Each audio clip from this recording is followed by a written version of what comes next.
There are four global issues: overconsumption, overpopulation, biodiversity and climate change, and deforestation and pollution.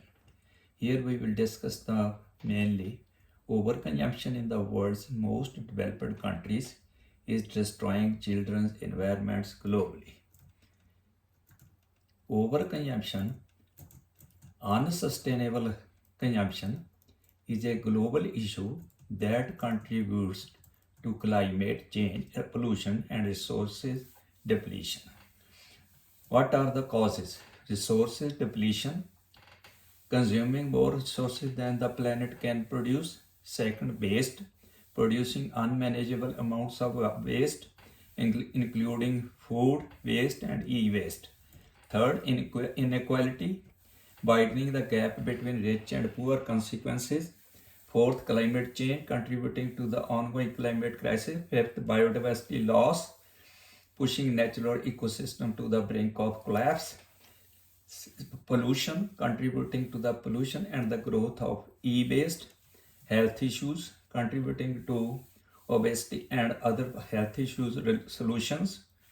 Sustainable production, reducing resources and fossil fuels used at every stage of production.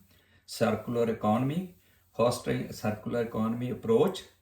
Responsible consumptions, encouraging responsible consumption patterns. Policies, implementing policies that support sustainable practices. Public awareness, increasing the public awareness of the environmental impact of consumption. Current status, global food waste reached 1.05 billion metric tons in 2022. Only 22% of e-waste is collected and managed sustainably. The world is off track in its efforts to halve per capita food waste. Overconsumption in the world's most developed country is destroying children's environments globally.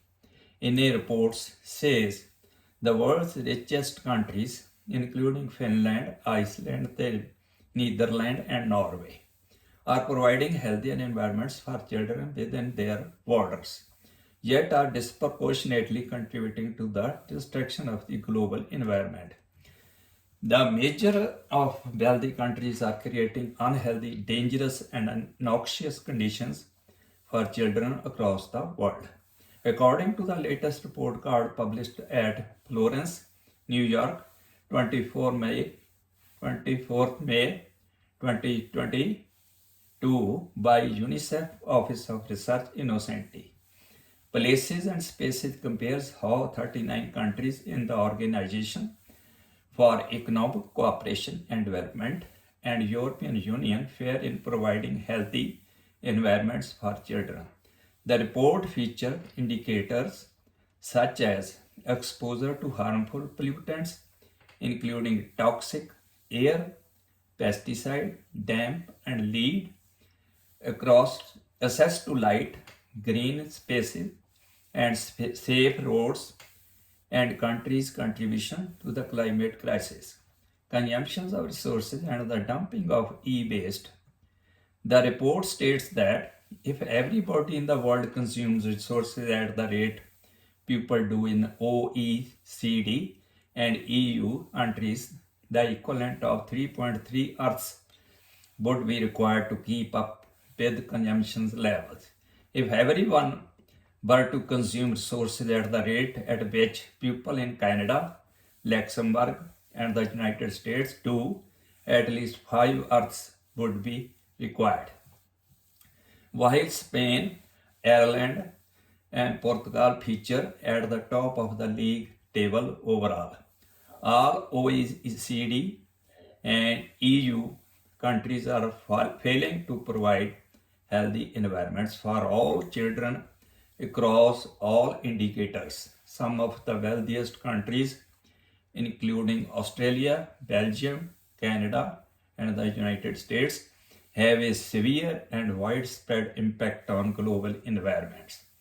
Based on carbon dioxide emissions, e-waste, and overall consumptions of resources per capita, and also rank low overall on creating a healthy environment for children within their borders. In contrast, the least wealthy OECD and EU countries in Latin America and Europe have a much lower impact on the wider world. Not only are the majority of rich countries failing to provide healthy environments for children within their borders, they are also contributing to the destruction of children's environments in other parts of the world, said Gunilla Olsen, director of UNICEF Office Research in Innocenti. In some cases, we are seeing countries providing relatively healthy environments for children at home while being among the top contributors to pollutants that are destroying children's environment abroad. The further findings include that over 20 million children in this group of countries have elevated levels of lead in their blood. Have elevated levels of lead in their blood. Lead is one of the most dangerous environmental toxic substances.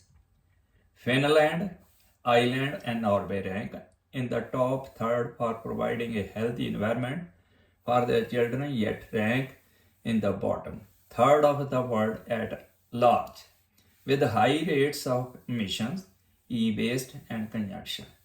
In Iceland, Latvia, Portugal, and the United Kingdom, 1 in 5 children is exposed to damp and wood at home, while in Cyprus, Hungary, and Turkey, more than 1 in 4 children is exposed.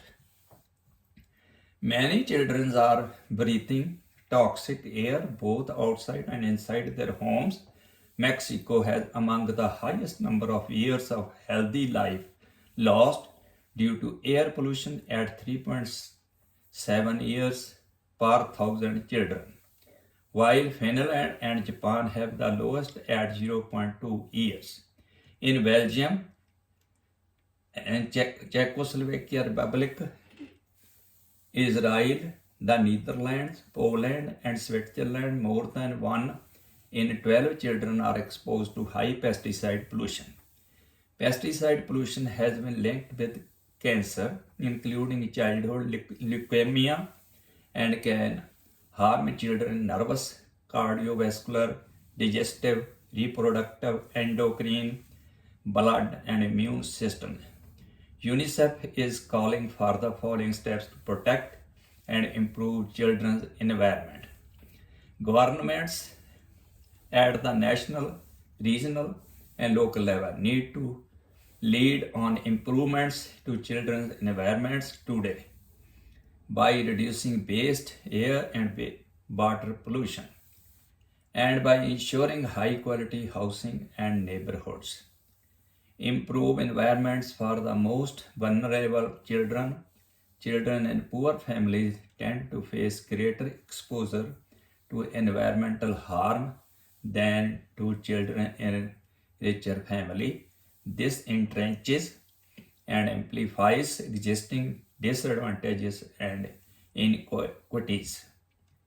Ensure that environmental policies are child sensitive. Governments and policymakers should make sure that the needs of children are built into decision making. Adult decision makers at all levels, from parents to politicians, must listen to their perspective and take them into account when designing policies that will disproportionately affect future generations. Involve children, the main stakeholders of the future. Children will face today's environmental problems for the longest time, but they are also the least able to influence the course of events.